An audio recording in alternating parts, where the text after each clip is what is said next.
This is Lotus Arts here, back with a tutorial video, an actual serious one this time, because the other ones weren't. The other one wasn't serious.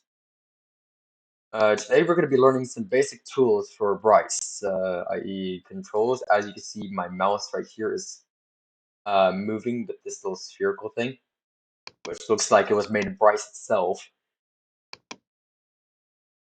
Then and then obviously this one right here controls a panning of the X and Y axis. This one is Z, but it's not Z. That's X. This is what? I think I might be confused on something. Oh well. Terminology has probably changed over the years in terms of X and Y and Z axis. Oh well. Obviously, let's think something fun.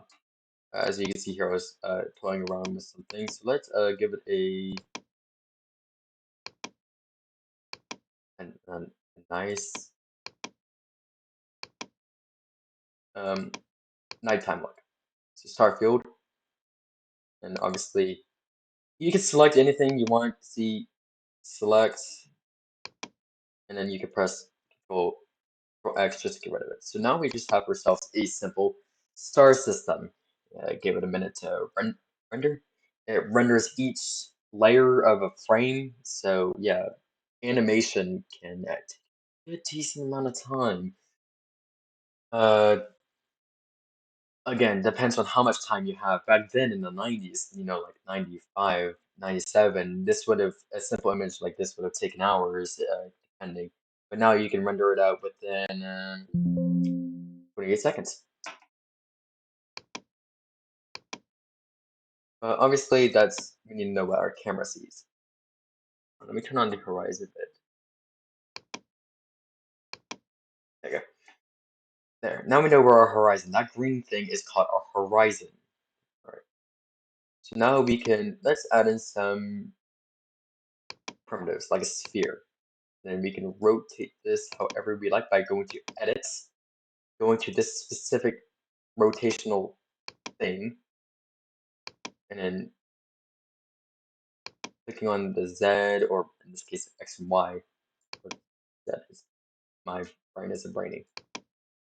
Here, and then we can implement a sphere, and then boom. There is that. We can implement a sphere, and then we can add in textures however we would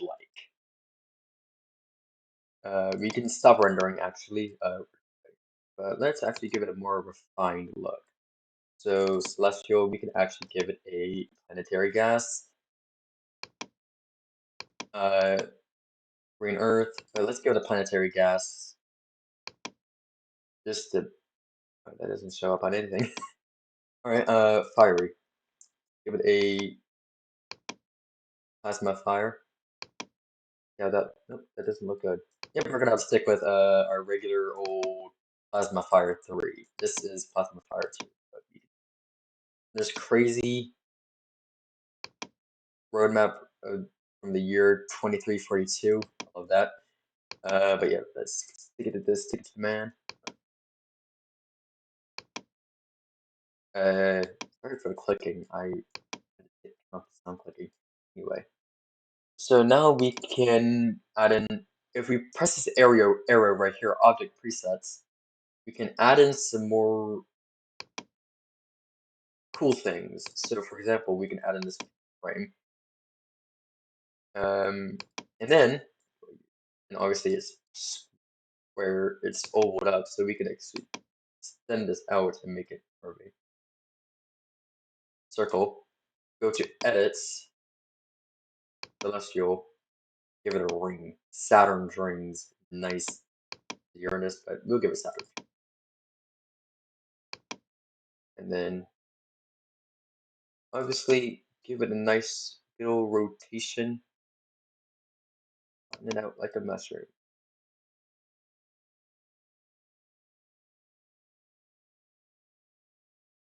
Flatten it out like a ooh, that's not doing that any good. Okay. Again, my keyboard likes to act up. Let's flatten that out and then rotate this about however degrees we like. And then we can click one of the like this, and we can fix yourself to a certain camera preview, and then we can give it center it down like that. Click it again, again, and until you get yourself to the to this, and then you can press that, and then boom, get yourself a nice looking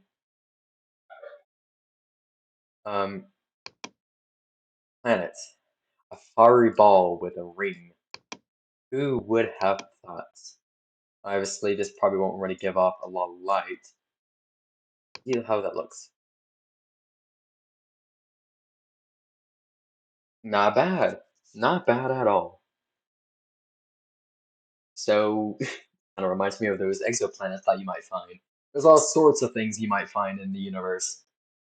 So obviously that takes a while to render, but that's in primitives, and maybe we can even add in some lights. So let's add in some lights.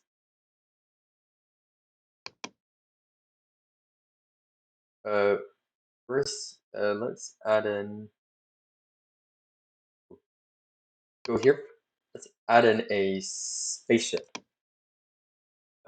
boolean. Ah, right here. Or we could do a surfboard now. Here it is.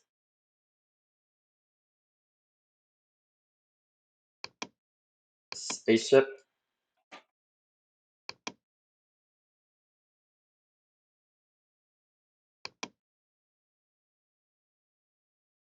Rotate it. And then what we could do next is obviously grab this.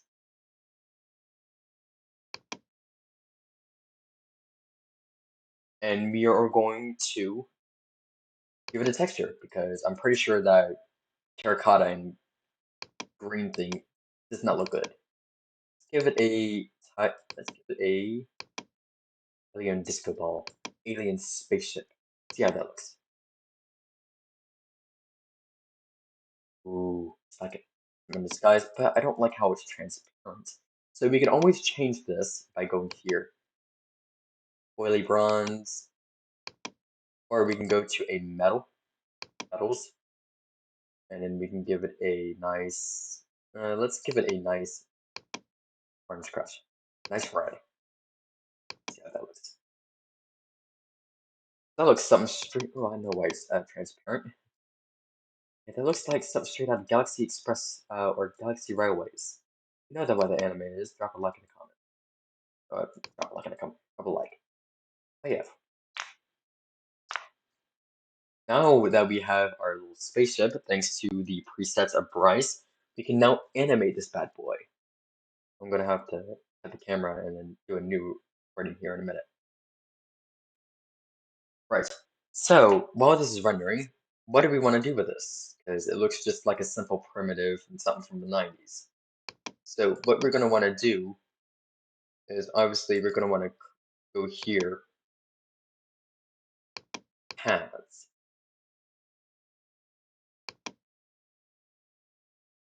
Large flat round flat path. Not really flat, but oh well. And then we can scale this down. But that ain't good. I don't like how that looks. So we can actually delete that by pressing Control X again. Plain old circular. I like that. It's a bit bumpy in a way, but it should get the job done. So obviously we can drag this up and then give it a nice rotation.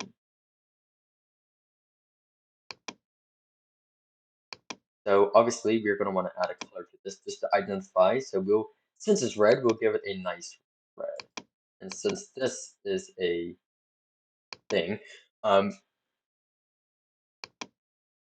we will make this white. We'll make this whatever. Perfect.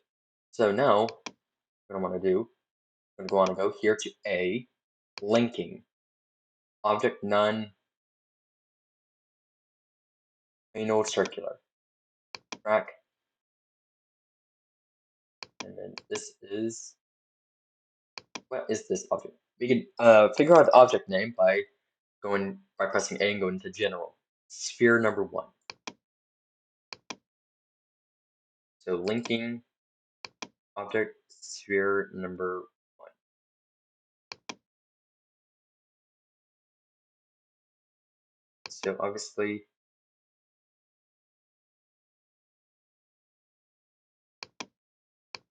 okay, this looks a bit off, doesn't it? Let's give it a nice rotation. Or hold on, I may have messed up just a wee bit.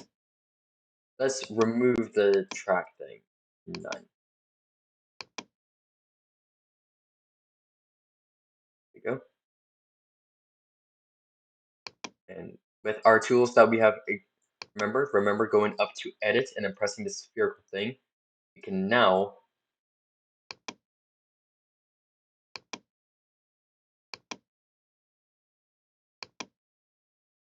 may have messed up on a certain thing. Hold on. To an old circular. Boom.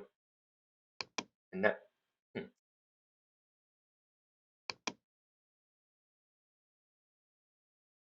Straight to path. Boom. Now we can animate this. Yeah. Constraint to path. Take a mental note of that. Go here. We're going to zoom out. Obviously, let's decrease the size of this. That way we are able to see what we're doing and we can also get a good shot. So we're going to want to come down here, press this if that's in the way, and we're going to want to press a plus. This is for a keyframe. And then let's make our animation about, we're going to have to drag our mouse along, about 12 seconds. So obviously we're going to want to do that. And then you're going to you can just click it and drag. And obviously, boom, and add another keyframe. Now we can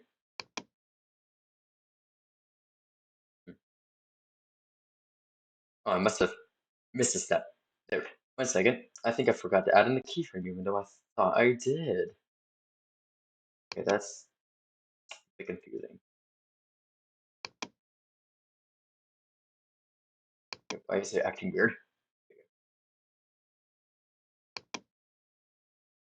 There you go.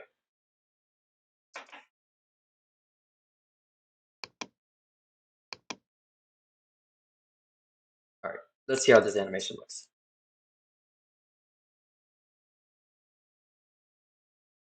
I think I know what's going on here.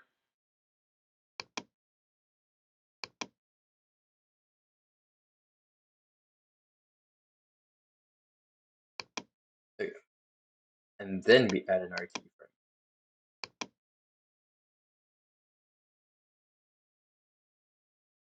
And then obviously it's a bit finicky, so what we're going to want to do, and I don't know why my thing just glitched out there. It's honestly best to save. So press Shift, save, space, boy. And then there, it's saved. So in case anything crashes, it's nice and safe. So obviously we're going to want to go at least in the middle here.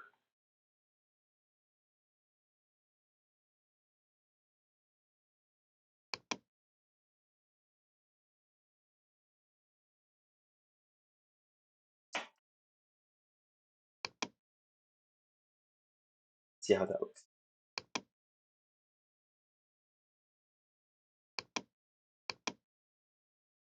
Obviously that's a bit of a mess, so let's fix that.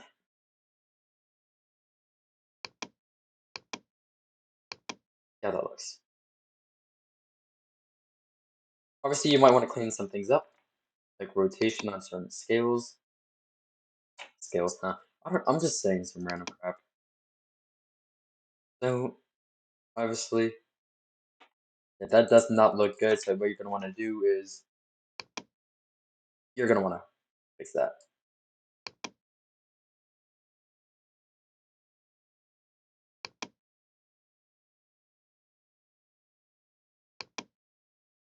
See how that looks. Don't know why it went like that.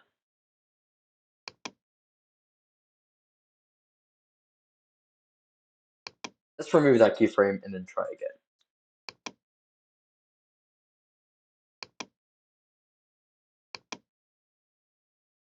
So as we watch it basically move, it's wanting to do a flip. So that's kind of confusing. Obviously, let's remove that and change its orientation. That way.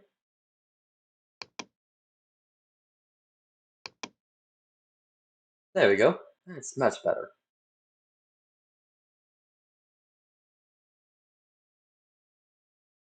Don't know why it's. Oh, I know. Now I know why it's going back. Let's remove that keyframe. And then obviously, since it kind of did a mess up, now we can boom, and then adjust it to how we would like.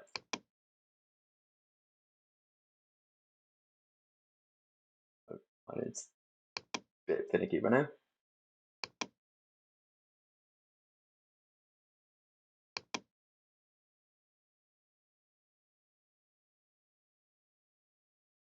Right. I am doing these tutorials because there's not a lot of good Bryce tutorials out there. They're all either dated. Oh, let's save. They're either dated or there just isn't any. A lot of it you have to find out on your own. Yes, this software is quite easy to use,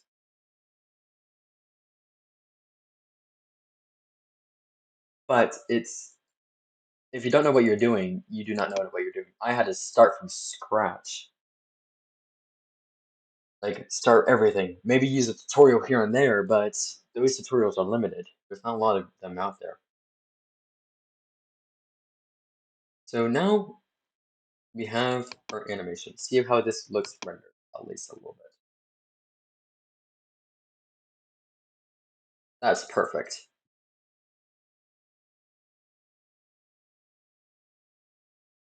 Obviously, there's its own light source coming in,